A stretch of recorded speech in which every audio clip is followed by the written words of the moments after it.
आणि आता राज्याच्या विविध जिल्ह्यातल्या ठळक घडामोडींकडे एक नजर. जिल्हा झटपट.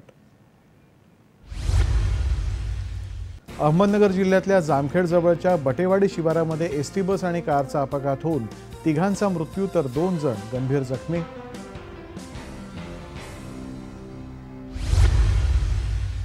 वाशिम जिल्ह्यामध्ये सावरगाव तळप वन विभागाच्या जमिनीवरील अतिक्रमण हटवण्यामध्ये वन विभागाला यश.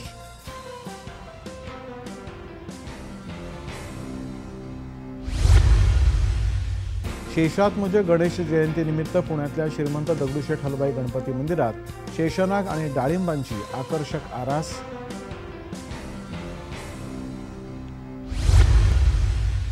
नागपुरामध्ये विद्यार्थ्यांची फसवणूक केल्याचा आरोप करत फिटजी ट्यूशन क्लास विरोधामध्ये विद्यार्थी आणि पालकांचं रास्ता रोको आंदोलन.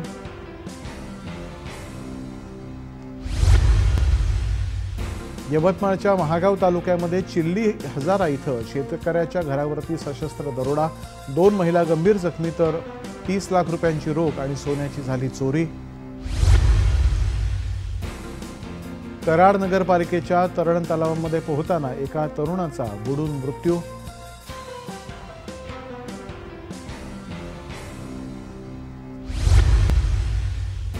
ग्रीन धुळे टीमच्या माध्यमातून प्रयत्नपूर्वक वृक्षराजी वाढवण्याचा धुळेकरांचा प्रयत्न. लळिंग किल्ल्याच्या पायथ्याशी सीड बॉल रोपणाचा राबवला कार्यक्रम. आणि पुण्यामध्ये येरवडा खुलं जिल्हा कारागृह वर्ग 1 शृंखला उपाहारगृह 2चं झालं भूमिपूजन.